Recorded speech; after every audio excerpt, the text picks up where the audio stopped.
Thank you sir. Sir మీరు వేదిక పైనే ఉండవలసిందిగా కోరుతున్నాము.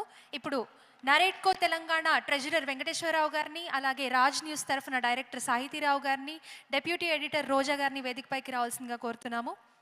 మీ అమూల్యమైన సమయాన్ని ఈ సమిట్కి కేటాయించి మాతో వచ్చి మీ వాల్యుబుల్ వర్డ్స్ మాతో పంచుకున్నందుకు thank you very much sir. Thank you.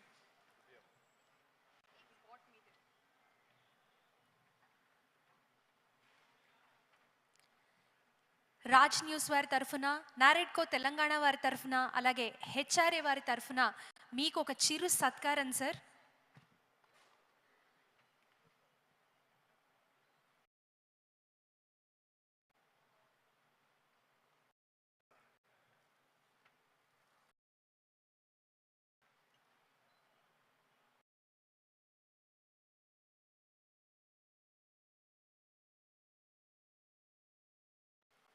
Thank you very much, sir, for your valuable presence and words.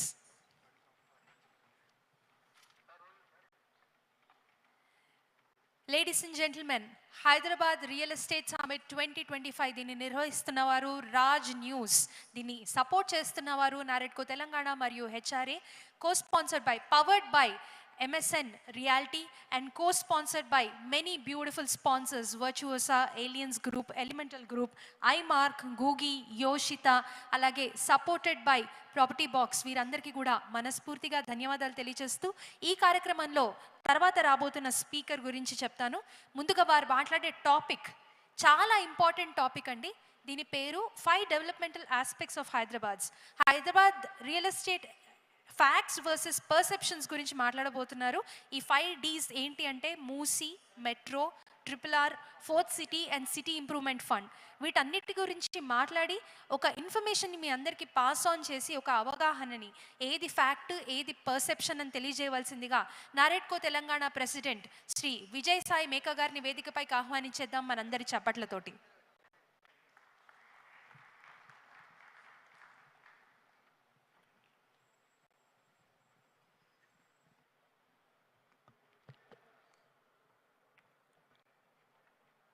Hyderabad city development initiatives అంటే 5 Ds అంటే రీజనల్ రింగ్ రోడ్ RRR దాదాపు ఇది 300 కిలోమీటర్స్ పైన డిస్టెన్స్తో వస్తుంది. మనకి ORR outer ring road 159 kilometres. So 159 kilometres తోటే మనకి ఎంత ల్యాండ్ అవైలబిలిటీ వచ్చింది, ఎంత ఏరియా డెవలప్ అయింది, కనెక్టివిటీ ఎంత బాగా ఇంప్రూవ్ అయింది అంటే మనందరం ఎక్స్పీరియన్స్ చేసాం. చాలామందికి వాటితో డిఫరెంట్ డైరెక్షన్స్లో హైదరాబాద్ ఆల్ డైరెక్షన్స్లో బిజినెస్ ఆపర్చునిటీస్ కూడా మనందరికీ వచ్చినాయి. సో అలాంటిది ఇప్పుడు RRR అంటే it is almost covering more than 70% of Telangana ఏరియాని కవర్ చేస్తారు RRR. అండ్ ఇంటర్నేషనల్ స్టాండర్డ్స్తో డెవలప్ చేయబోతున్నారు. That is going to be another big game changer. So మీరు కొత్తగా ఎక్కడైనా ల్యాండ్ పార్సిల్స్ ఎక్వైర్ చేయాలన్నా, future investment, long term investment దృష్టిలో పెట్టుకుంటే you can explore the locations nearby this RRR. So this a big area. మనకి ORR 150 kilometres, 1 kilometre on either side growth corridor కింద కొత్త master plan చేశారు. 1 kilometre either side తీసుకుంటేనే మనకు దాదాపు 70,000 ఎకరాలు అందుబాటులోకి వచ్చింది. సో అలాంటిది మీకు RRR 300 acres అంటే చాలా ల్యాండ్ అవైలబిలిటీలోకి వస్తుంది. గవర్నమెంట్కి చాలా డెవలప్మెంట్ ఇనిషియేటివ్స్ కానీ, కొత్త ప్రాజెక్ట్స్కి ల్యాండ్ అలాట్ చేయడానికి కానీ చాలా బిగ్ ఆపర్చునిటీ వస్తుంది. సో అది first RRR.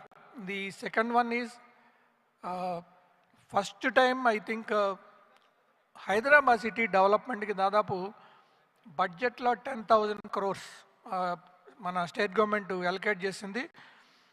So Hyderabad city development మీద వాళ్ళకి ఎంత సీరియస్గా ఉన్నారో ఈ యాక్ట్తో మనకు అర్థమవుతుంది. చాలాసార్లు మనకి జిహెచ్ఎంసీ నుంచి హెచ్ఎండి ఇన్కమ్ గవర్నమెంట్ తీసుకునేది, అంటే వాళ్ళకి డెవలప్మెంట్ ఇనిషియేటివ్స్ లేకుండా చాలా కన్స్ట్రైంట్స్తో. అలాంటిది గవర్నమెంటే 10,000 crores only for Hyderabad city డెవలప్మెంట్కి ఇస్తుందంటే that is a big initiative. So దానివల్ల మనకి చాలా ఏరియాల్లో ఉన్న ట్రాఫిక్ కంజెషన్ తగ్గిపోతుంది. అట్లాగే ఎలివేటెడ్ కారిడార్స్ అనేది హైదరాబాద్ ఈస్ట్లో డెవలప్ చేయబోతున్నారు. ప్యారడైజ్ జంక్షన్ నుంచి మేడ్చల్ సైడు అటు. అవి కూడా దట్ విల్ యాక్చువల్గా reduce lot of traffic congestion in the city. ORR అనేది లేకపోతే అసలు మనకి Hyderabad it will die on its own. So ORR వేసినప్పుడు 500 feet విత్ ఎందుకు, మనకి అసలు హైదరాబాద్కి అంత నెసెసిటీ ఉందా, నీడ్ ఉందా అని చాలామంది క్వశ్చన్ చేశారు. ఇవాళ అసలు ఓఆర్ఆర్లోనే ట్రాఫిక్ జామ్స్ అయ్యే పరిస్థితి వచ్చింది. సో దీంతోపాటు మనకి మెట్రో కనెక్టివిటీ అన్ని ఏరియాలకి గవర్నమెంట్ లాజిస్టిక్గా ఆలోచించి ఇటుపక్కనైతే మెట్రో కనెక్టివిటీ అంటే బాగుంటుందో ఆ ఏరియాస్ అన్నిటికీ కొత్తగా మెట్రో కనెక్టివిటీ ఎక్స్టెండ్ చేస్తున్నారు. మనకి ఇప్పుడు మియాపూర్ ఉంది, the next big pocket is BHEL. So BHEL వరకు ఎక్స్టెండ్ చేస్తున్నారు, ఇటు సైడ్ మేడ్చల్ వరకు ఎక్స్టెండ్ చేస్తున్నారు.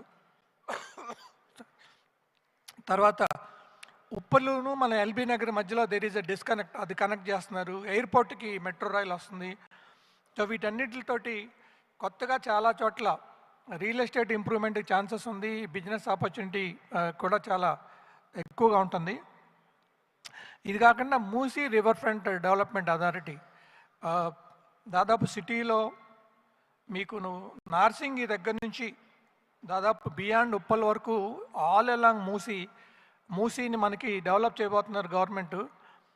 Both sides of Musi again అదంతా క్లీన్ చేసి టూరిజం పొటెన్షియల్ పెంచడానికి కానీ లేకపోతే కొత్త ప్రాజెక్ట్స్ టేకప్ చేయడానికి కూడా గవర్నమెంట్ కొన్ని పాకెట్స్ ఐడెంటిఫై చేస్తుంది.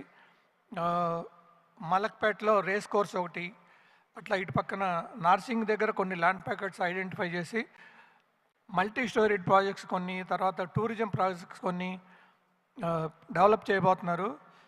That will change I think face of Hyderabad. మనకి సిటీలో నుంచి ఒక వాటర్ ఫ్రంట్ క్లీన్ వాటర్ ప్రవహిస్తూ ఉంటే మురుగు నీళ్ళకు బదులు, so that will change the image and face of Hyderabad. That is another very good big initiative by the government of Telangana. ఇది కాకుండా ఫోర్త్ సిటీ మనకి Hyderabad, it is already tri city, Hyderabad, Secunderabad and Cyberabad. So fourth city అనేది ఇంకోటి develop చేయబోతున్నారు. The biggest advantage మనకి ఇండియాలో ఏ స్టేట్కి కూడా ఎనదర్ బిగ్ స్టేట్ డెవలప్ చేసే ఆపర్చునిటీ లేదు. బికాస్ ప్రతి చోట కూడా ల్యాండ్ ప్రాబ్లం ఉంది, ల్యాండ్ అవైలబిలిటీ ప్రాబ్లం ఉంది, కనెక్టివిటీ ప్రాబ్లం ఉంది. But luckily for Hyderabad, because of ORR and because of all the earlier big initiatives by government, fourth సిటీకి బిగ్ రోడ్ కనెక్టివిటీ కూడా ఉంది. సో ద బిగ్గెస్ట్ అడ్వాంటేజ్ మనకి ఇప్పుడు హైదరాబాద్లో చాలా ప్లేస్లో రోడ్ విడ్తులు చాలా తక్కువ ఉన్నాయి, ట్రాఫిక్ కంజెషన్ ఉంది, సోషల్ ఇన్ఫ్రాస్ట్రక్చర్కి కావాల్సిన ల్యాండ్ పార్సల్స్ ఎక్కడా లేవు. సోషల్ ఇన్ఫ్రాస్ట్రక్చర్ అంటే మనకి కావాల్సిన గవర్నమెంట్ డిస్పెన్సరీస్ కానీ, పబ్లిక్ లైబ్రరీస్ కానీ, తర్వాత ఎలక్ట్రికల్ సబ్స్టేషన్స్ కానీ, ఇవి చాలా ప్రాంతాల్లో గవర్నమెంట్ డెవలప్ చేద్దామన్న ల్యాండ్స్ అవైలబిలిటీ లేని పరిస్థితి ఉంది. సో ఈ సోషల్ ఇన్ఫ్రాస్ట్రక్చర్ డెవలప్ చేయడానికి కూడా ఈ ఫోర్త్ సిటీలో అంటే ఇక్కడున్న ప్రాబ్లమ్స్ అన్నీ ఓవర్కమ్ చేస్తా. మనకి హైదరాబాద్ సిటీలో ఉన్న ప్రాబ్లమ్స్, మనకి స్టామ్ వాటర్ ఇష్యూ ఉంది, డ్రైనేజ్ ఇష్యూస్ ఉన్నాయి, వాటర్ సప్లై ఇష్యూస్ ఉన్నాయి. వీటన్నిటినీ ఓవర్కమ్ చేసి వీటన్నిటినీ దృష్టిలో పెట్టుకుని ఫోర్త్ సిటీ డెవలప్ చేయడానికి is a big development opportunity for the government. And also there will be so many new projects that will come up, like hospitals, education institutions. ఇవన్నీ కూడా ఈ ఫోర్త్ సిటీలో రాబోతున్నాయి, అలాంగ్ విత్ ఫార్మా. సో ఇన్ని development initiatives ఒక state క్యాపిటల్కి సమీపంలో రావటం అనేది ఇండియాలో ఏ ప్రాంతంలో లేదు. సో వీటన్నిటినీ దృష్టిలో పెట్టుకుంటే హైదరాబాదు రియల్ ఎస్టేట్ భవిష్యత్తు రాబోయే రోజుల్లో చాలా బాగుంటుంది. అంటే ఇప్పుడున్న ల్యాండ్ రేట్సే మనం కొన్ని ప్రాంతాల్లో ఎక్కువగా ఉన్నాయి అనుకుంటున్నాము. 20 years back, 25 years back land cost 10 lakhs అంటేనే చాలా ఎక్కువ అనుకునే రోజుల నుంచి ఇవాళ చాలా ప్రాంతాల్లో 10 crores కూడా ఇంతేనా అనే పరిస్థితుల్లో వచ్చారు. సో అంత ఎప్రిసియేషన్ ల్యాండ్ వాల్యూస్ పెరిగినాయి because of the development initiatives and because of the opportunity. అంటే ల్యాండ్ కాస్ట్ ఊరికనే పెరగదు, దానివల్ల రిటర్న్స్ వస్తుంటే తప్పితే ఎవరు కొనరు, డెవలపర్ కూడా ఎక్కడ ల్యాండ్ తీసుకోరు. And IT again is doing well, కొత్త కొత్త ఐటీ ప్రాజెక్ట్స్ కూడా చాలా వస్తున్నాయి. So fourth city is another big opportunity in that area, in that direction. And airport నుంచి కూడా కొత్త కనెక్టివిటీ ఫోర్త్ సిటీకి డెవలప్ అయిపోతున్నారు. సో ఈ 5 Ds వీటన్నిటి వల్ల, ఈ 5 Ds వలన, స్టేట్ గవర్నమెంట్ ఇనిషియేటివ్స్ వలన రాబోయే రోజుల్లో హైదరాబాద్ రియల్ ఎస్టేట్ గ్రోత్ అనేది బాగానే ఉంటుంది. అంటే మనందరం కూడా మనకి కావాల్సింది కూడా ఏంటంటే స్పెక్యులేటివ్ గ్రోత్ అనేది మనకు అవసరం లేదు, మనకి రీజనబుల్ గ్రోత్. అంటే ఎప్పుడు కూడా గ్రోత్ రీజనబుల్గా ఉంటే సస్టైన్ అవుతుంది. స్పెక్యులేటివ్ గ్రోత్ అంటే ఒక బబుల్ లాగా, స్పెక్యులేటివ్ గ్రోత్ కనుక ఎక్కడ ఉంటే అక్కడ అది ఎప్పుడు బరస్ట్ అయ్యే ఛాన్స్ ఉంటుంది. సో అలా కాకుండా మనకి రీజనబుల్ గ్రోత్ అనేది అన్ని ఏరియాల్లో వస్తే మనకి సర్వైవ్ అవుతుంది, సస్టైన్ అవుతుంది. సో రాబోయే రోజుల్లో ఈ 5 Ds వలన హైదరాబాద్ నెక్స్ట్ లెవెల్. ఇందాక స్పీకర్లు చాలామంది అన్నారు, హైదరాబాద్ మేము ఎప్పుడో ఇదివరకు చూసిన దానికంటే కూడా చాలా మిగతా క్యాపిటల్స్లో బాంబేతో బెంగళూరుతో కంపేర్ చేస్తే హైదరాబాద్ డెవలప్మెంట్ చాలా బాగుంది అని. సో నెక్స్ట్ 5-10 yearsలో వాళ్ళు ఇంకా ఆశ్చర్యపడే విధంగా ఈ కొత్త డెవలప్మెంట్స్ అన్నీ హైదరాబాద్లో రాబోతున్నాయి. సో వీటన్నిటినీ మీరు రైట్ టైంలో, రైట్ ప్లేస్లో, రైట్ లొకేషన్లో ప్రాపర్టీస్ని ఐడెంటిఫై చేసుకోవాలి, ప్రాపర్ స్టడీ చేయాలి. అక్కడ ఇన్వెస్ట్ చేస్తే అందరికీ ఫ్యూచర్ అనేది చాలా బాగుంటుంది. సో మీరందరూ ఈ పాకెట్స్ని సర్వే చేసి బాగా హీట్గా, అంటే స్పెక్యులేటివ్గా బాగా ల్యాండ్ ఎక్కువ ఉన్న చోట కొనవాకండి, because that is a big problem. So రీజనబుల్గా ల్యాండ్ రేట్స్ ఉన్న చోట కొంటే ఏంటంటే అప్రిసియేషన్ ఛాన్సెస్ చాలా ఎక్కువగా ఉంటాయి. కొంచెం మార్కెట్ స్టడీ చేయండి. మీకు అందరికీ అంటే చాలామందికి రియల్ ఎస్టేట్లో అనుభవం ఉంది. ఇవాళ మనకి చాలా చోట్ల నుంచి కూడా మార్కెట్ రిపోర్ట్స్ కూడా వస్తున్నాయి, రీసెర్చ్ రిపోర్ట్స్ కూడా. ఇదివరకు అవి అంత ఇన్ఫర్మేషన్ అవైలబుల్ ఉండేది కాదు.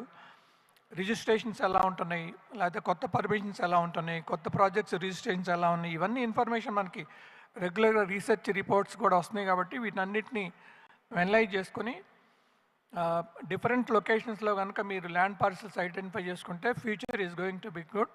So I wish all of you success in the coming years. Thank you. Thank you, sir, for observing me from the corner of your eye and concluding the session. Thank you very much. Because సమయాభావం వల్ల ఇంకా మరిన్ని topics కూడా discuss చేయాలి. మహాకవి శ్రీశ్రీ గారు అంటారు, నదీ నదాలు, అడవులు, కొండలు,